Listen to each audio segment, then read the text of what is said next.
Muchachos, ¿cómo están?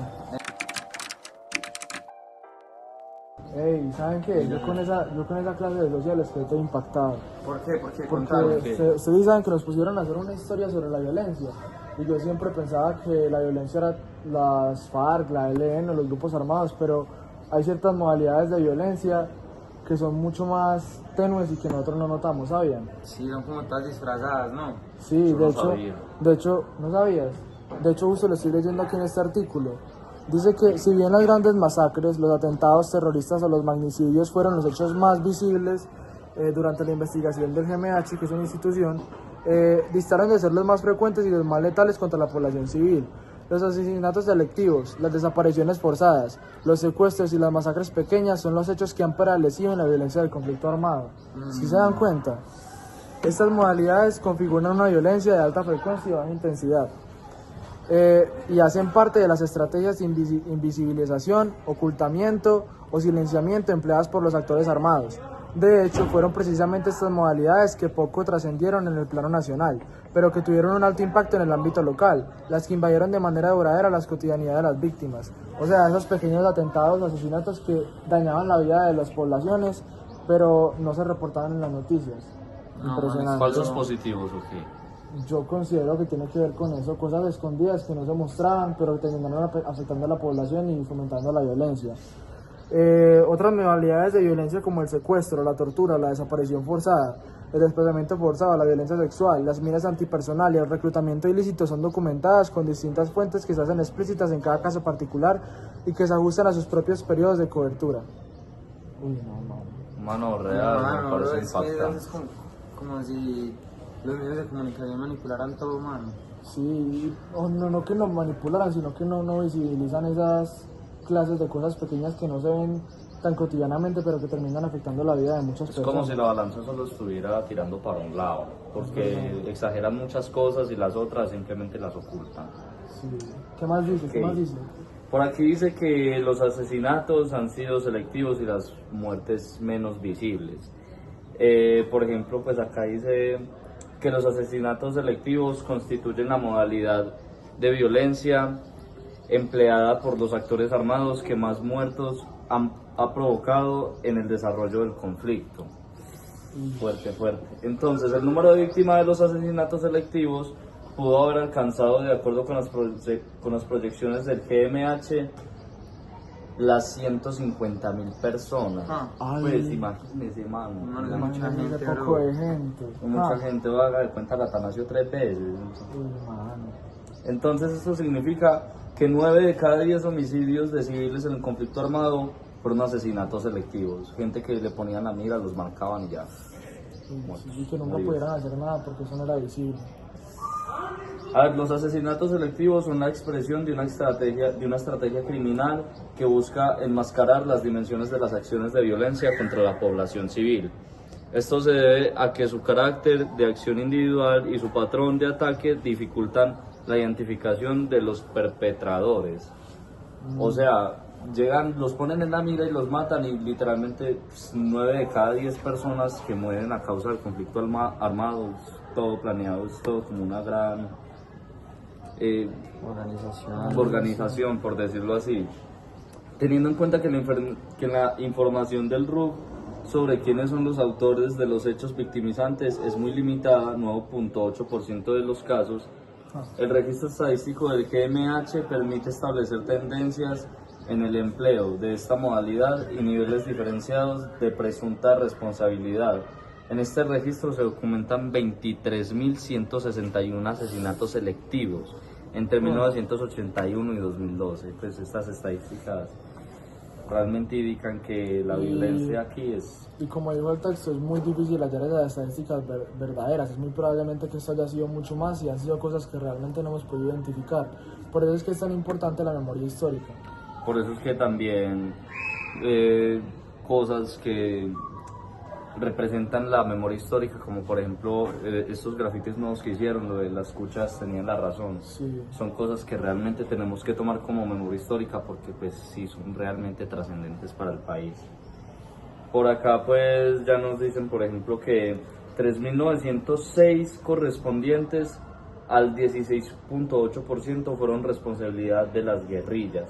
2.340, el 10,1% las cometieron miembros de las fuerzas públicas. Fuerzas 1.500 públicas. Sí, o sea, policías, militares. Uy, no. Eso es lo que dicen me imagino, de los falsos positivos, que Gente en la que Qué supuestamente tristeza, deberíamos mano, que un confiar. país.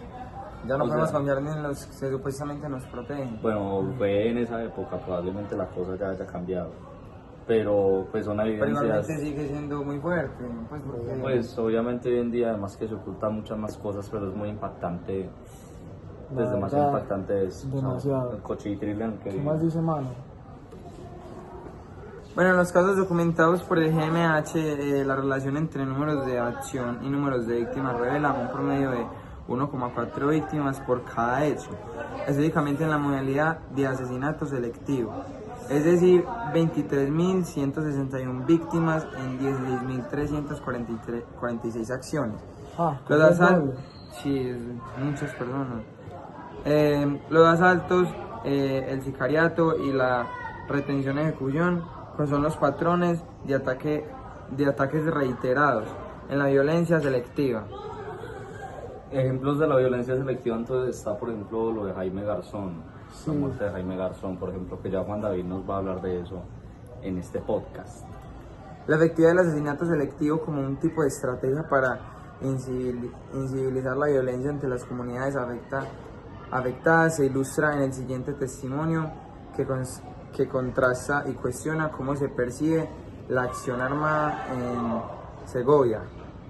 El testimonio dice así: a la gente de Segovia usted le pregunta ¿cuál fue la masacre más grande que hubo en Segovia? Y la gente va a decir que la de 1988.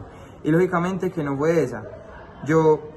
La más grande pues fue la de 1997, porque con asesinatos selectivos diarios durante 4 o 5 meses.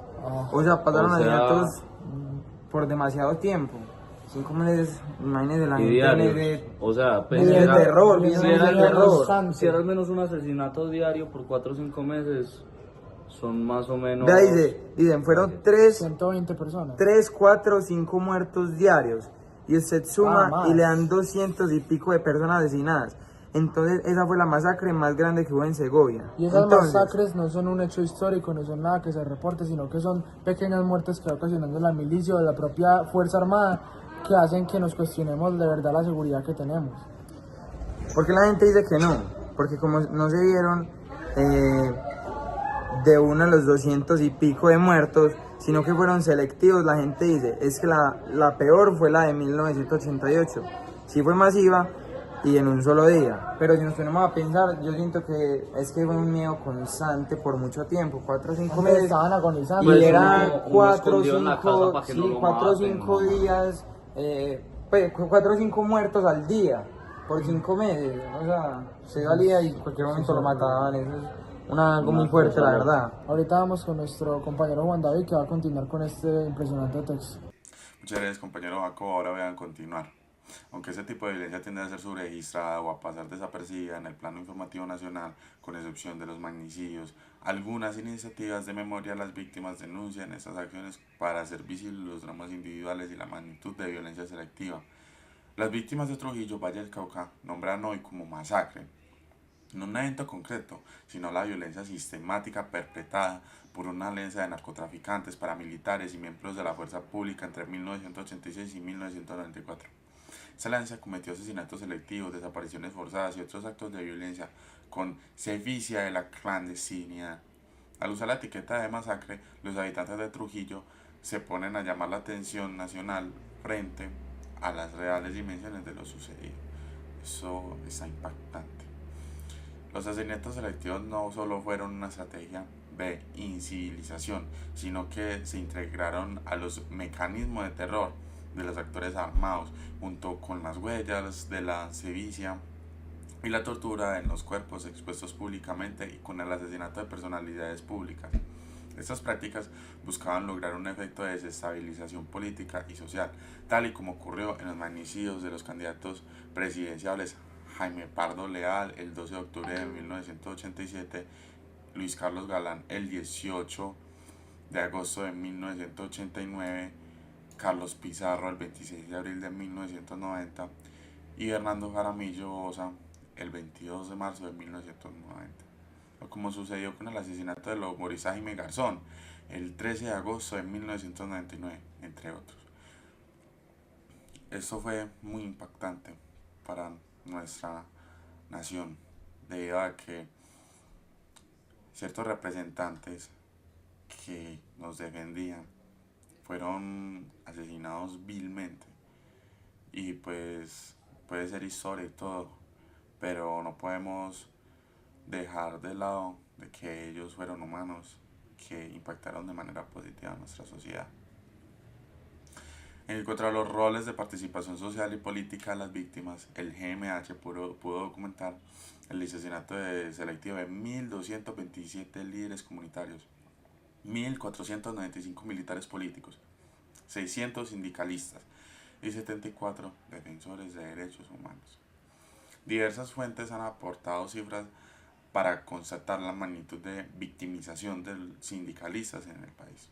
El informe sobre la violencia contra sindicalistas y trabajadores sindicalizados del periodo 1984 a 2011, realizado por el PNUD, señala que según el CINEP, de 1984 a 2009 se ha registrado 2.883 homicidios de trabajadores sindicalistas.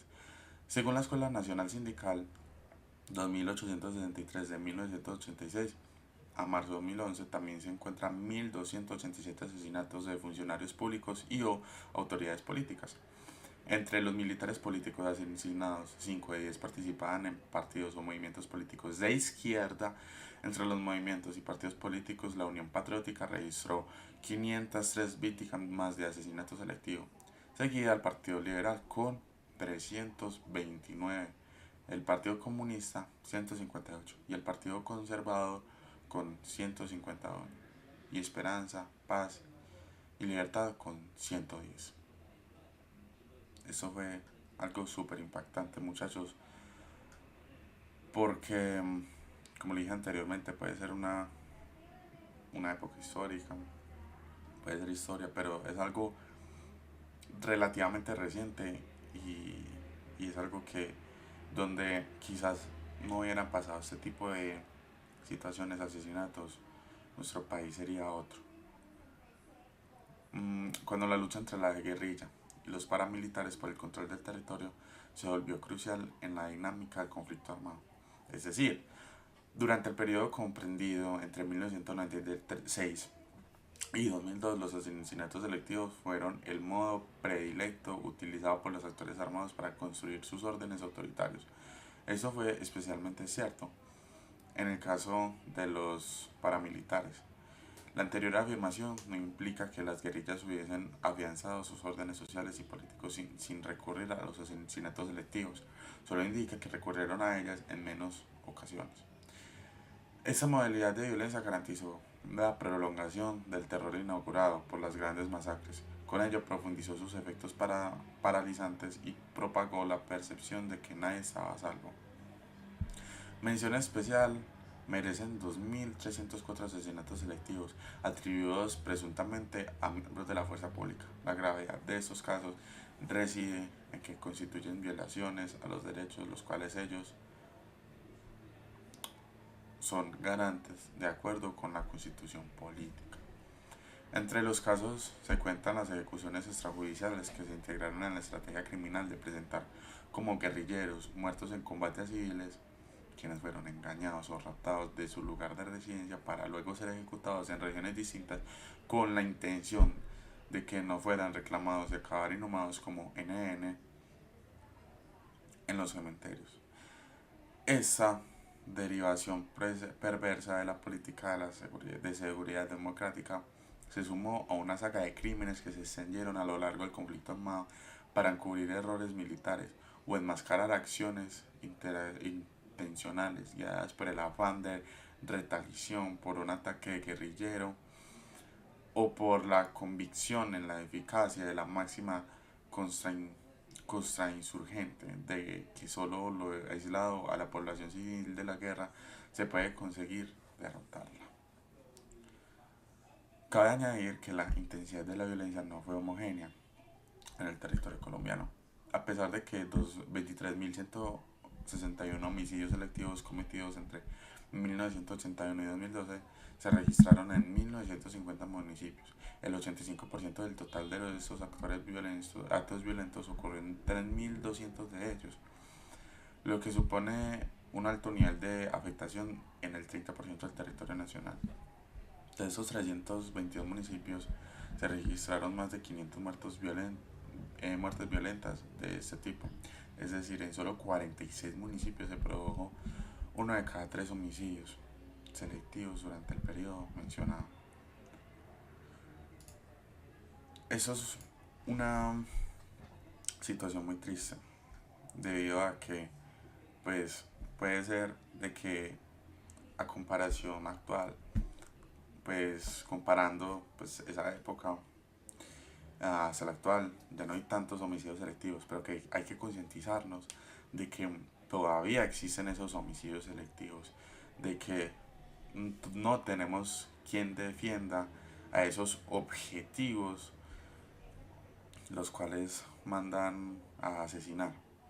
Eso es una situación muy triste para nuestro país, y así estas situaciones hayan disminuido, todavía se ven, y la idea es actuar, algo que este país, esta nación, este gobierno no tiene, no sabe actuar, o simplemente no quieren actuar. En conclusión, ese artículo nos deja ver de que nuestra nación es muy poco humanista y no busca recursos ni soluciones, o si las buscan son poco efectivas para evitar esos tipos de violencia, ya que pues actualmente se siguen viendo con líderes sociales. Actualmente en este año aproximadamente llevamos más de 50 líderes sociales asesinados, y nuestro gobierno no ataca de raíz esta situación que nos está afectando como nación. Eso también lleva a consecuencias como lo que está pasando actualmente en el Catatumbo, debido a que esto tiene cierta relación con lo que está pasando actualmente en ese sitio, y es una situación muy triste porque nuestra nación no sabe actuar ante ese tipo de situaciones.